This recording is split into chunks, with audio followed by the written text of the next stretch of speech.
साथियों नमस्कार। स्वागत है आपका अपने YouTube प्लेटफॉर्म परीक्षा दृष्टि पर, जो रखता है परीक्षाओं पर पैनी नजर। साथियों, आज हम सभी लोगों ने एक ऐसा टॉपिक चुना है जो हमारी पॉलिटी में, हमारी राज्य व्यवस्था में अपना एक बहुत विशिष्ट स्थान रखता है, और यह पार्ट है भारत के राष्ट्रपति का। राष्ट्रपति अर्थात हमारे देश के कार्यपालिका, अर्थात हमारे संसद का वह मुख्य भाग जो राष्ट्रपति, राज्यसभा और लोकसभा को मिलकर संसद की रचना करता है। भारत के संविधान के भाग 5 के अनुच्छेद 52 से लेकर 78 तक संघ की कार्यपालिका का वर्णन किया गया है, और इस कार्यपालिका में राष्ट्रपति, उपराष्ट्रपति, प्रधानमंत्री, मंत्रिमंडल एवं महान्यायवादी का नाम आता है।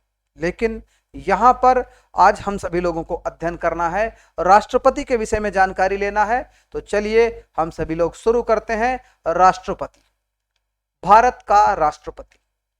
भारतीय संविधान के अनुच्छेद 52 के तहत भारत का एक राष्ट्रपति होगा। ऐसी बात अभी कहित है कि अनुच्छेद 52 के अनुसार भारत का एक राष्ट्रपति होगा, और अनुच्छेद 53 में उसी से संबंधित संघ की कार्यपालिका शक्ति का विस्तार दिया गया है। जैसे संघ की कार्यपालिका शक्ति राष्ट्रपति में निहित होगी, और वह इसका प्रयोग इस संविधान के अनुसार स्वयं या अपने अधीनस्थ अधिकारियों के माध्यम से अथवा उनके द्वारा करेगा।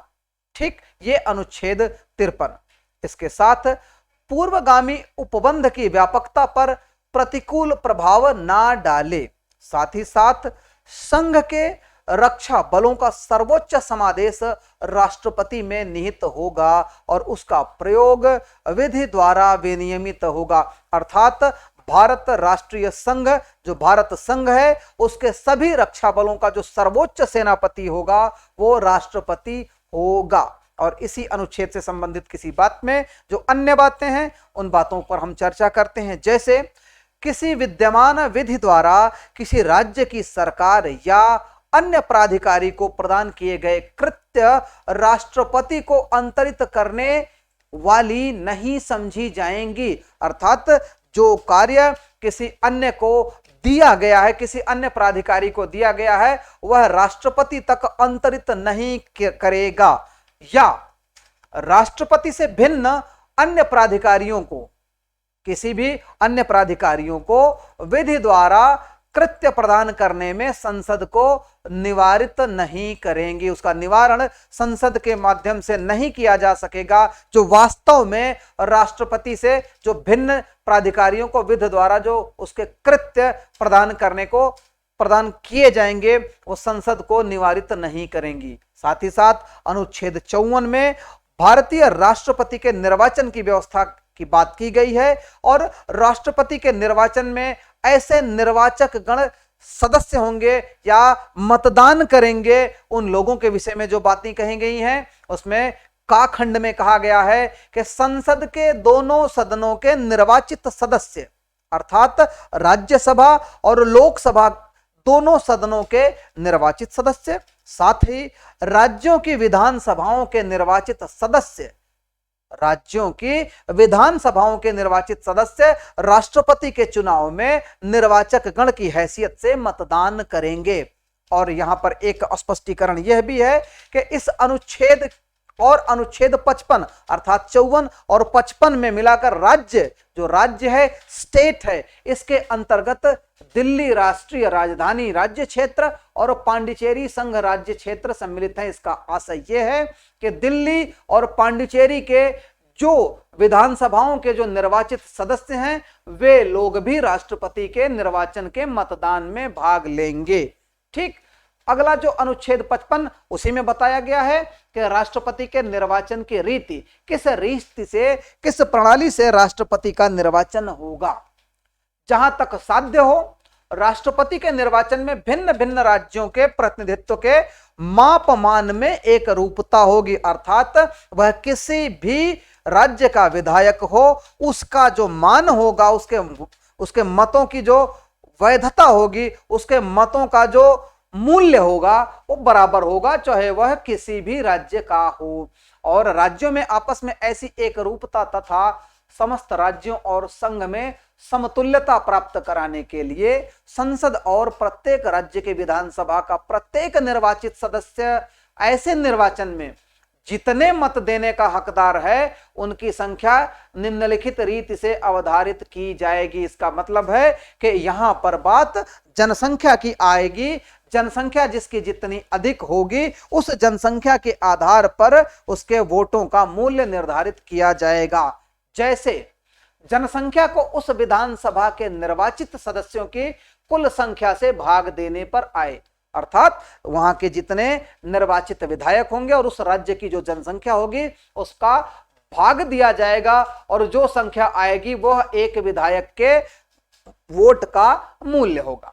यदि 1000 से उक्त गुणितों को लेने के बाद भी शेष 500 से कम नहीं है, अर्थात 1000 वो की काउंटिंग आती है और शेषफल उसमें यदि 500 बचता है तो उस 500 से कम बचता है तब उसे उस 1000 पर ही मान लिया जाएगा। अन्यथा अगर वह 500 से अधिक आता है या 500 आता है तो उस 1000 में मतलब जो भागफल आया है उस भागफल में एक और जोड़ दिया जाएगा। सीधा सीधा मतलब है जैसे हम दशमलव के मान में गणित में दशमलव के मान में प्रयोग करते हैं कि यदि शेषफल 5 आता है तो हम उसे एक पूर्ण मान लेते हैं, ठीक इसी तरीके से यहां पर भी लागू होगा।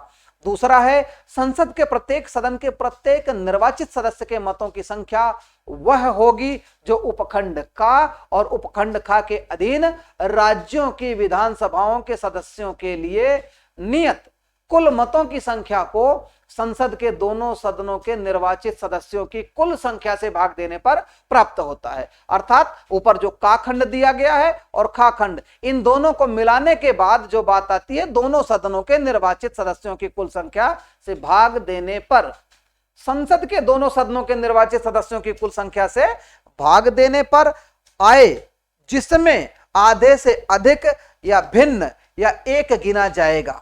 ठीक, आधे से अधिक का जो भिन्न आएगा, ठीक वही बात यहां भी लोकसभा की भी चर्चा की जा रही है और वहां पर भी संसद सदस्यों की बात की जा रही है, अर्थात लोकसभा और राज्यसभा, वहां भी यही रीति लागू होगी। ठीक है, आगे राष्ट्रपति का निर्वाचन आनुपातिक प्रतिनिधित्व पद्धति के अनुसार एकल संक्रमणीय मत द्वारा होगा और ऐसे निर्वाचन में मतदान गुप्त होगा।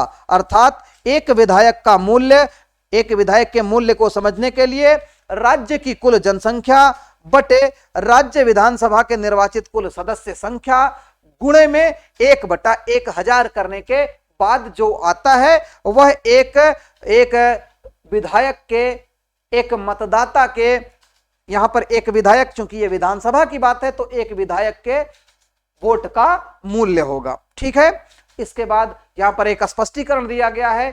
इस अनुच्छेद में जनसंख्या पद से ऐसी अंतिम पूर्ववर्ती जनगणना में अभिनिश्चित की गई जनसंख्या अभिप्रेरित है जिसके सुसंगत आंकड़े प्रकाशित हो गए हों। अर्थात यहां पर जनसंख्या वही मान लिया जाएगा जिसके सुसंगत आंकड़े पूर्ण रूप से प्रकाशित हो चुके हैं, अर्थात उसका कोई आंकड़ा अंतरिम ना हो, वह पूर्ण रूप से प्रकाशित किया जा चुका हो। ये जनसंख्या का जो मूल बिंदु होगा, जनसंख्या उसी से धारित की जाएगी। परंतु इस स्पष्टीकरण में अंतिम पूर्ववर्ती जनगणना के प्रति जिसके सुसंगत आंकड़े प्रकाशित किए गए हों, यह उसका निर्देश है कि अर्थात जब तक सन 2026 के पश्चात की पहली या पहल जनगणना के सुसंगत आंकड़े प्रकाशित नहीं हो जाते, अर्थात कहने का मतलब है कि 2026 के जनगणना के जो सुसंगत आंकड़े हैं वो जब तक प्रकाशित नहीं हो जाते, 2026 के पहले की जनगणना, मतलब चूंकि ये दशकीय विधान पर होता है तो यहां पर 2021 की बात आनी थी, क्योंकि 10 वर्ष पर होता है तो अभी तक 2021 की जनगणना पूर्ण नहीं हुई है, तो इसके लिए यहां पर बताया गया है कि इसका पूर्ण सुसंगत आंकड़ा जो अभी तक लिया जाएगा उसका प्रतिदर्श जो है वो क्या है, 1971 का ही जनगणना है।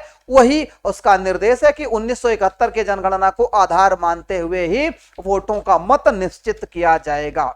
अनुच्छेद 56 में दिया गया है राष्ट्रपति की पदावधि। अब इसमें खंड का क्या है, पहले देखते हैं। राष्ट्रपति अपने पद ग्रहण की तारीख से 5 वर्ष की अवधि तक पद धारण करेगा। राष्ट्रपति अपने पद ग्रहण की तारीख से 5 वर्ष तक की अवधि का पद धारण करेगा, परंतु का खंड में दिया गया है राष्ट्रपति उपराष्ट्रपति को संबोधित अपने हस्ताक्षर सहित लेख द्वारा अपना पद त्याग सकेगा। अर्थात राष्ट्रपति यदि अपना इस्तीफा देता है तो वह इस्तीफा अपने हस्ताक्षर सहित लेख सहित उपराष्ट्रपति को सौंपेगा। दूसरी बात, संविधान का अतिक्रमण करे पर संविधान का अतिक्रमण करने पर राष्ट्रपति को अनुच्छेद 61 में उपबंधित रीति से चलाए गए महाभियोग द्वारा एक महाभियोग लगाकर पद से हटाया जा सकेगा। अर्थात भारत के राष्ट्रपति को उसके पद से हटाने की एक प्रक्रिया, वह प्रक्रिया है महाभियोग, जो अनुच्छेद 61 में वर्णित है और उसी के रीति के आधार पर अनुच्छेद 61 द्वारा राष्ट्रपति पर महाभियोग लगाया जा सकेगा।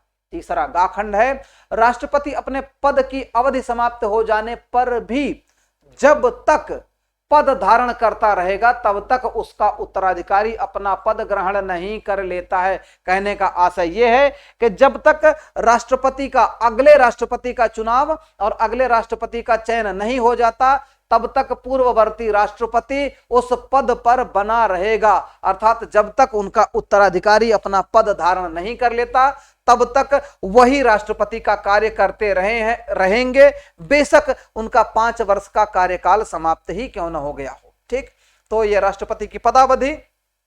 आगे, राष्ट्रपति अपने पद की अवधि समाप्त हो जाने पर भी तब तक पद धारण करता रहेगा जब तक उसका उत्तराधिकारी अपना पद ग्रहण नहीं कर लेता। ठीक, साथ में खंड 1 में के लिए कुछ बातें कही गई हैं। खंड 1 के परंतु के खंड का के अधीन एक यहां पर प्रश्नवाचक लगाया गया है और यह है इस खंड का के अधीन उपराष्ट्रपति को संबोधित त्यागपत्र की सूचना उसके द्वारा लोकसभा के अध्यक्ष को तुरंत दी जाएगी। उपराष्ट्रपति को संबोधित त्यागपत्र की सूचना उस व्यक्ति के द्वारा, जो राष्ट्रपति था, उसके द्वारा लोकसभा के अध्यक्ष को भी तुरंत दी जानी चाहिए या दी जाएगी, ये अनिवार्य होगा। ठीक, अब राष्ट्रपति पुनर्निर्वाचन के लिए क्या पात्रता रखता है इस पर भी, या राष्ट्रपति के निर्वाचन के लिए वह क्या पात्रता रखता है इसको हम देखेंगे। पहले, कोई व्यक्ति जो राष्ट्रपति के रूप में पद धारण करता है या कर चुका है इस संविधान के अन्य उपबंधों के अधीन रहते हुए उस पद के लिए पुनर्निर्वाचन का पात्र होगा। अर्थात एक राष्ट्रपति दोबारा पुनर्निर्वाचित किया जा सकता है, उसका चुनाव, उस चुनाव में भाग ले सकता है। ये अनुच्छेद 57 के अंतर्गत है। और अनुच्छेद 58 के अंतर्गत है राष्ट्रपति निर्वाचन होने के लिए अर्हताएं, अर्थात राष्ट्रपति के निर्वाचित होने के लिए उसकी जो अर्हताएं हैं वह क्या हैं। तो राष्ट्रपति के निर्वाचन की अर्हताएं, उसकी शर्तें जो हैं उसे हम सबसे पहले देखेंगे। कोई व्यक्ति यदि राष्ट्रपति निर्वाचित होने का पात्र तभी होगा, कोई भी व्यक्ति राष्ट्रपति निर्वाचित होने का पात्र तभी होगा जब वह भारत का नागरिक हो, 35 वर्ष की आयु पूर्ण कर चुका हो, वह लोकसभा का सदस्य निर्वाचित होने के लिए अर्हित हो, अर्थात वह लोकसभा में निर्वाचित हो सकता हो, और वह अर्थात कोई व्यक्ति जो भारत सरकार के या किसी राज्य की सरकार के अधीन अथवा उक्त सरकारों में से किसी के निमंत्रण में किसी स्थानीय या अन्य प्राधिकारी के द्वारा किसी नियंत्रण में या किसी अन्य स्थानीय या अन्य प्राधिकारी के अधीन कोई लाभ का पद धारण करता है, राष्ट्रपति निर्वाचित होने का पात्र नहीं होगा। अर्थात वह संघ सरकार में अथवा किसी राज्य सरकार में अथवा किसी स्थानीय प्राधिकरण में अथवा किसी सार्वजनिक प्राधिकरण में लाभ के पद पर न हो। एक वर्तमान राष्ट्रपति अथवा उपराष्ट्रपति किसी राज्य का राज्यपाल और संघ अथवा राज्य का मंत्री किसी लाभ के पद पर नहीं माना जाता। इस बात को ध्यान में रखिएगा। ठीक है, इस अनुच्छेद के में स्पष्टीकरण है कि इस अनुच्छेद के प्रयोजनों के लिए कोई व्यक्ति केवल इस कारण कोई लाभ का पद धारण करने वाला नहीं समझा जाएगा जबकि वह राष्ट्रपति या उपराष्ट्रपति या किसी राज्य का राज्यपाल अथवा संघ या किसी राज्य का मंत्री हो, तब उसे लाभ के पद का धारित करने वाला व्यक्ति नहीं माना जाएगा।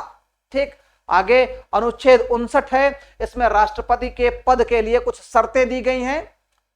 सबसे पहले, राष्ट्रपति संसद के किसी सदन का या किसी राज्य के विधानमंडल के किसी सदन का सदस्य नहीं होगा, और यदि संसद के किसी सदन का या किसी राज्य विधानमंडल के किसी सदन का कोई सदस्य राष्ट्रपति निर्वाचित हो जाता है तो यह समझा जाएगा कि उसने उस सदन में अपना स्थान राष्ट्रपति के रूप में अपने पद ग्रहण की तारीख से रिक्त कर दिया है। अर्थात यदि वह किसी पद पर है, चाहे वो राज्यपाल है या मंत्री है, तो यदि राष्ट्रपति का चुनाव वह जीतता है, चुनाव लड़ा है, तो जिस दिन से वह निर्वाचित हो जाता है उसके पूर्व के जो पद हैं वो अपने आप स्वतः उसका पद रिक्त मान लिया जाएगा, खारिज मान लिया जाएगा। ये अनुच्छेद 59 में वर्णित है।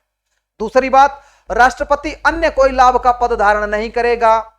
राष्ट्रपति बिना किराया दिए अपने शासकीय निवासों के उपयोग का हकदार होगा और ऐसी उपलब्धियों, भत्तों और विशेषाधिकारों का भी जो संसद विधि द्वारा अवधारित करें, और जब तक कि इस निमित्त इस प्रकार कोई उपबंध नहीं किया जाता है तब तक ऐसी उपलब्धियों, भत्तों और विशेषाधिकारों का जो दूसरी अनुसूची में विनिर्दिष्ट है का हकदार होगा। राष्ट्रपति की उपलब्धियां और भत्ते उसकी पदावधि के दौरान कम नहीं किए जाएंगे। ठीक है, उसके द्वारा कम नहीं किए जा सकते। तो हम एक चीज यहां पर देखेंगे कि जो राष्ट्रपति है, राष्ट्रपति का पद जो उसे विशेषाधिकार दिए गए हैं, उन विशेषाधिकारों को कहीं से भी उसमें कोई कमी नहीं की जा सकेगी। ठीक है, आगे देखते हैं अनुच्छेद 60, राष्ट्रपति का शपथ या प्रतिज्ञान। क्या है? राष्ट्रपति का शपथ या प्रतिज्ञान। राष्ट्रपति किस तरह से शपथ लेता है? प्रत्येक राष्ट्रपति और प्रत्येक व्यक्ति जो राष्ट्रपति के रूप में कार्य कर रहा है या उसके कृत्यों का निर्वहन कर रहा है, अपना पद ग्रहण करने से पहले भारत के मुख्य न्यायमूर्ति या उसकी अनुपस्थिति में उच्चतम न्यायालय के उपलब्ध ज्येष्ठतम न्यायाधीश के समक्ष निम्नलिखित प्रारूप में शपथ लेगा या प्रतिज्ञान करेगा और उस पर अपने हस्ताक्षर करेगा। अब एक चीज यहां पर ध्यान देनी है कि यदि राष्ट्रपति को शपथ दिलवाना है तो राष्ट्रपति का शपथ भारत का मुख्य न्यायाधीश करवाएगा, या उस समय भारत का मुख्य न्यायाधीश उपलब्ध नहीं है तो तत्कालीन समय में उच्चतम या वही सर्वोच्च न्यायालय का जो वरिष्ठतम न्यायाधीश होगा, उस न्यायाधीश के समक्ष वह निर्वाचित राष्ट्रपति अपना शपथ या प्रतिज्ञान कर सकेगा और अपना हस्ताक्षर करेगा।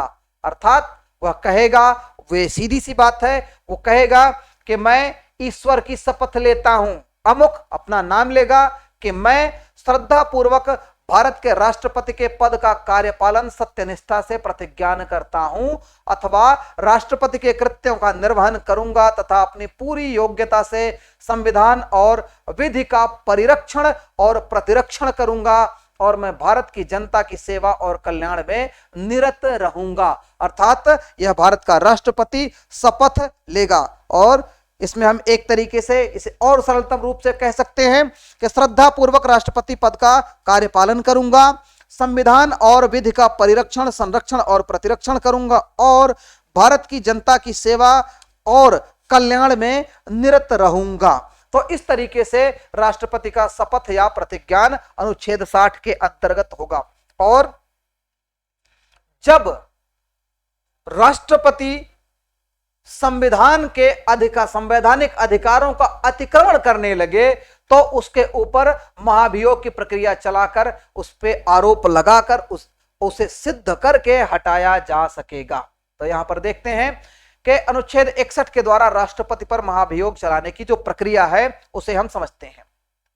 यहां पर पहला है, जब संविधान के अतिक्रमण के लिए राष्ट्रपति पर महाभियोग चलाना हो तब संसद का कोई सदन आरोप लगाएगा, अर्थात चाहे वो राज्यसभा हो या फिर लोकसभा हो, उसे महाभियोग के लिए एक आरोप पत्र दाखिल करना होगा। और ऐसा आरोप तब तक नहीं लगाया जाएगा जब तक कि ऐसा आरोप लगाने की प्रस्तावना किसी ऐसे संकल्प में अंतर्विष्ट नहीं है जो कम से कम 14 दिन की ऐसी लिखित सूचना के दिए जाने के पश्चात प्रस्तावित किया गया हो, जिस पर उस सदन की कुल सदस्य संख्या के कम से कम 1/4 सदस्यों ने हस्ताक्षर करके उस संकल्प को प्रस्तावित करने का अपना आशय प्रकट किया हो। सीधी सी बात है, यहां पर कहा जा रहा है कि आप महाभियोग की प्रक्रिया की सूचना उस राष्ट्रपति को 14 दिन पूर्व कम से कम एक सदन के 1/4 सदस्यों के हस्ताक्षर और उसके संकल्प के द्वारा प्रस्तावित आशय का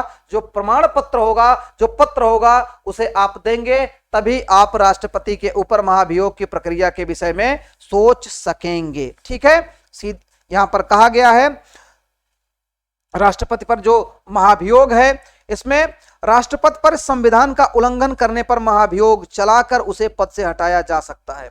हालांकि संविधान ने संविधान का उल्लंघन वाक्य को परिभाषित नहीं किया है। एक चीज यहां पर आती है, महाभियोग के आरोप में संसद के किसी भी सदन में प्रारंभ किए जा सकते हैं। ठीक है, ये जो महाभियोग के जो आरोप हैं, ये संसद के किसी भी सदन में लगाए जा सकते हैं, प्रस्तुत किए जा सकते हैं। इन आरोपों पर सदन के 1/4 सदस्यों, जिस सदन ने आरोप लगाया हो, अर्थात लोकसभा से राष्ट्रपति पर आरोप लगा है संविधान के अतिक्रमण का, तो लोकसभा के 1/4 सदस्य, अथवा राज्यसभा से लगा है तो राज्यसभा के 1/4 सदस्यों के द्वारा यह नोटिस दिया जाना चाहिए। और यह राष्ट्रपति को यह नोटिस कम से कम 14 दिन पूर्व लिखित सूचना के आधार पर दिया जाना चाहिए। ठीक, चलिए आगे देखते हैं। इसके बाद नेक्स्ट पॉइंट पर, अब इसके बाद हम सभी लोग देखते हैं यहां पे कि हमारा जो अगले स्लाइड में जो इसके विषय में बातें कही गई हैं उसे देखते हैं। अगली बात, उस सदन की कुल सदस्य संख्या से कम 2/3 बहुमत द्वारा ऐसा संकल्प पारित नहीं किया गया। ठीक, उस सदन की कुल सदस्य संख्या के कम से कम 2/3 बहुमत द्वारा ऐसा संकल्प पारित नहीं किया गया हो। जब आरोप संसद के किसी सदन द्वारा इस प्रकार लगाया गया है, तब दूसरा सदन उस आरोप का अन्वेषण करेगा या कराएगा और ऐसे अन्वेषण में उपस्थित होने का तथा अपनी प्रतिनिधित्व कराने का राष्ट्रपति को अधिकार होगा। मतलब अपनी जांच कराने का अधिकार राष्ट्रपति को होगा ही होगा। ठीक है, आगे देखते हैं। यदि अन्वेषण के परिणाम स्वरूप यह घोषित करने वाला संकल्प कि राष्ट्रपति के विरुद्ध लगाया गया आरोप सिद्ध हो गया है और आरोप का अन्वेषण करने या कराने वाले सदन की कुल सदस्य संख्या के कम से कम 2/3 बहुमत द्वारा पारित कर दिया गया है, तो ऐसे संकल्प का प्रभाव उसके इस प्रकार पारित किए जाने की तिथि जो होगी, जो उसकी तारीख से राष्ट्रपति को उसके पद से हटाया जा सकेगा, या हटाना, राष्ट्रपति को अपने पद से हटना होगा। तो यहां पर एक जांच की प्रक्रिया भी है और उस जांच की प्रक्रिया में यदि दोषी पाए जाते हैं तो राष्ट्रपति को अपने पद से हटना होगा। ठीक, अनुच्छेद 62 अब यहां पर दिया गया है, राष्ट्रपति के पद में रिक्ति को भरने के लिए निर्वाचन करने का समय और आकस्मिक रिक्ति को भरने के लिए निर्वाचित व्यक्ति की पदावधि क्या होनी चाहिए। यहां पर राष्ट्रपति की पदावधि की समाप्ति से हुई रिक्ति को भरने के लिए निर्वाचन पदावधि की समाप्ति से पहले ही पूर्ण कर लिया जाएगा। अर्थात किसी राष्ट्रपति को, जब किसी राष्ट्रपति का कार्यकाल समाप्त होने को होता है, तो जिस तिथि को उसका कार्यकाल समाप्त होता है उससे पूर्व ही नए, मतलब उसके उत्तराधिकारी राष्ट्रपति का चुनाव पूर्ण कर लिया जाता है। ठीक, राष्ट्रपति की मृत्यु, पद त्याग या पद से हटाए जाने या अन्य कारणों से हुई उसके पद में रिक्ति को भरने के लिए निर्वाचन रिक्ति होने की तारीख के पश्चात यथाशीघ्र और प्रत्येक दशा में 6 माह बीतने के पहले किया जाएगा। अर्थात यदि अपने कार्यकाल के दौरान ही किसी राष्ट्रपति की मृत्यु हो जाती है या उन्होंने इस्तीफा दे दिया हो या फिर अन्य कारणों से अर्थात महाभियोग के द्वारा उन्हें हटा दिया गया हो, तो जब जिस तिथि को पद की रिक्ति होगी उस रिक्ति को शीघ्र 6 माह के अंतर्गत उसे भर लिया जाएगा। अर्थात जिस दिन रिक्ति होगी उस तिथि से लेकर 6 माह के अंदर राष्ट्रपति का या उसके उत्तराधिकारी या नए राष्ट्रपति का चुनाव कर लिया जाएगा। ठीक, चलिए आगे देखते हैं। इस तरीके से यहां पर अनुच्छेद 56 के उपबंधों के अधीन रहते हुए अपने पद ग्रहण की तारीख से 5 वर्ष की पूरी अवधि तक पद धारण करने का हकदार होगा। ठीक, जो नया राष्ट्रपति चुना जाएगा वह राष्ट्रपति नवीन सत्र की शुरुआत करेगा और अपने तिथि से 5 वर्ष का समय वो धारण करेगा। यदि उसके बीच में कहीं से किसी आकस्मिक दुर्घटना, पद त्याग या उसके ऊपर महाभियोग नहीं लगाया जाता। तो इस तरीके से आज आप सभी लोगों ने राष्ट्रपति के विषय में कुछ बातों के विषय में जाना जो हमारी भारतीय संविधान में राष्ट्रपति के विषय में बातें वर्णित हैं। तो एक बार फिर से थोड़ा सा हम लोग यहाँ पर देखने का प्रयास करेंगे। राष्ट्रपति कहां से शुरू होता है? जो भारत का राष्ट्रपति है यह अनुच्छेद 52 में कहा गया है भारत का एक राष्ट्रपति होगा और उसके कार्यपालिका शक्ति 53 में, और अनुच्छेद 54 में राष्ट्रपति का निर्वाचन, अनुच्छेद 55 में राष्ट्रपति के निर्वाचन की रीति, अनुच्छेद 56 में राष्ट्रपति की पदावधि, अनुच्छेद 57 में पुनः निर्वाचन के लिए पात्रता, अनुच्छेद 58 में राष्ट्रपति निर्वाचित होने के लिए अर्हताएं, और इसके बाद अनुच्छेद 59 में राष्ट्रपति पद के लिए कुछ जो शर्तें हैं, और साथ साथ अनुच्छेद 60 में राष्ट्रपति का पथ उसके द्वारा दिया गया शपथ और प्रतिज्ञान है, अर्थात अनुच्छेद 7 में राष्ट्रपति द्वारा शपथ या प्रतिज्ञान, अनुच्छेद 61 राष्ट्रपति पर महाभियोग चलाने की प्रक्रिया, और अनुच्छेद 62 राष्ट्रपति के पद में रिक्ति को भरने के लिए निर्वाचन करने का समय और आकस्मिक रिक्ति को भरने के लिए निर्वाचित व्यक्तियों की पदावधि के विषय में जानकारी दी गई है। तो आशा करता हूं कि ये कॉन्सेप्ट, ये बातें आप सभी लोगों को समझ में आई होंगी। नेक्स्ट क्लास में मिलेंगे, तब तक आप सभी लोग स्वस्थ, व्यस्त और मस्त रहिए, साथ साथ अध्ययन में रत रहिए। जय हिंद।